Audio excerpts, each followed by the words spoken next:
Stay upstairs for another question. Go ahead. Kenny Bruce with SceneDaily.com. Yeah, Tony, I was going to ask you about when you restarted seventh there, but not only are you concerned about the fact that you don't have the clean air like you did when you're up front, but is there also a concern that back in there, that's typically where if something's going to happen, that's where it happens at? I wasn't worried about something happening really as much as we just never really got back there. I mean, we had good track position. The beginning of the race we started fifth, and I think that's as far back as we started. For the majority of the race, except for that one restart where we restarted seventh there. So the big thing was just the difference in balance of the race car. I mean, my car really liked clean air, and even when we got down to a battle, head to head with somebody. We were good head-to-head with them, but with 5 or 6 guys in front of us, it really took the balance away. And I told Darian we were behind that much traffic, we were tight in the center and loose off, and that's basically a matter of just losing total grip in the car. And it's you would think if you're already tight in the center of the corner, you wouldn't ask to be tightened up. But I knew as we got going and got sorted out, the balance started coming back to what I had been accustomed to during the race. So just asked to be a little tighter on that last change, and like he had done all night. I mean, he kept making perfect changes and really, had a car that was so balanced that the stuff I was asking him to tweak on, I mean, he was able to do that every stop, and it was kind of fun in the car to sit there and smile and sit there and know that every third of the corner I had something different. I think every time that I was asking for, and he was able to give me a change that was able to make the car respond, and that's when you have fun at a place like this, when you got a car that's that responsive. Stay upstairs. One more question, then we'll come back down. Go ahead. Okay, go ahead there, Mr. Garrow. Downstairs. Mark Garrow, PRN for both Darian and Tony. How big of a deal was it to get back in the win column before the chase? And with what you guys have done over the past 10 to 12 races, are you peaking at the right time, and are you guys confident now that you'll definitely be in the thick of it for the final 10? Yeah, it's definitely huge for us to be able to get the win right before we go into the chase. The momentum is a big thing, but it's one of those things we wanted to have all along. It's not like we weren't trying to get to victory lane every week. It was a tough battle. We learned a lot of things in the last few months that have given Tony a lot more comfort in the race car and able to actually keep the speed in it as well. So the more we can keep doing that, the more lessons we learn, the more I think we can apply it as we go into the chase. It makes us feel that much better. I wish I could say I don't know if we have peaked. I mean, how do you know when you've peaked? That's the thing. I mean, I guess if you're winning every week, I guess you feel like you're kind of peaking to a certain degree. But the thing I guess I've been really excited about, especially the last 2 months. I mean, and we've kind of been silent, every weekend, and we're gaining on it, and it's not been 1 week, in 1 week increments where we've had a big change, and all of a sudden everybody goes, wow, they're starting to figure it out. It's been a lot of little steps in the last 10 to 12 races, I would say, that nobody's really noticed it, but we've noticed it internally, and it's a much better feeling right now this time of year than it was a year ago. I mean, we were on such a high lead in the points, and had won races already, but at this stage we were pointing downhill, and this year I feel like we're pointing uphill, and I don't know if I hope we're not as high as we're going to get on the thing. I mean, I think we got room to be better, and I think we got guys right now that, nights like tonight are what keep these guys excited about the long hours they're putting in and the hard work they're putting in.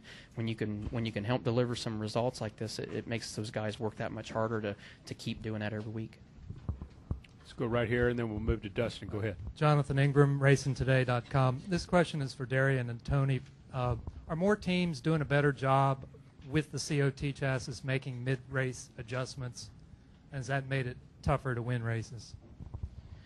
I'm not sure it's anybody's doing a better job. It's just now we're starting to learn more and more and able to actually use the tools a little more effectively. It changes so much. I did different adjustments this week than we did the last mile-and-a-half track we went to, but that all keys off of Tony's feedback. That's the biggest thing I think that we've gotten the gain of lately is we've gotten a feel that he likes, and it's something he can read. If he needs something different, he can give us that, and we've found a few things that we can actually tune that hit those certain spots. and it seems to be a little more consistent now that we've gotten a consistent baseline that we want to use. This is the first year we've actually been able to have to come back with a notebook, because last year we had our 2 races here. Spring we had tire issues and things here, but we had a good car, so now we were able to come in and say, these things are better. This is what worked the last 3 times. We're just building up our own database. A lot of the other teams have already had that for a while. Dustin? I don't know how to add to that. Dustin Long, Landmark Newspapers. Darian, you guys have had among the faster pit crew, part of this good part of the season, or at least here lately. Can you talk about how you kind of shaped that group a bit, and what it means to have those type of pressure stops like that last one, and perform like that as you near the chase and head into situations you'll face in the next 10 weeks? The best part about those guys is they don't really take a lot of coaching. They're just a very good, strong, cohesive team. They work together very well. Joe Piet does a great job with them in the shop with all their pit training, and they work very hard at it. They go through their film, they review it every day, they do their live pit stops every day, and do a very good, strong workout program, their diets and everything else they do.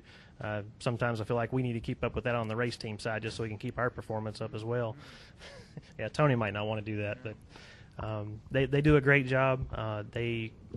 If they have a down, like our next to last stop, we had just a little bit of a fumble there, but we lost a few spots. It wasn't a big deal. Those guys stepped back up the next stop and were able to pick it up, and we went from 5th to 2nd and got Tony out the front. So that's what they have to do.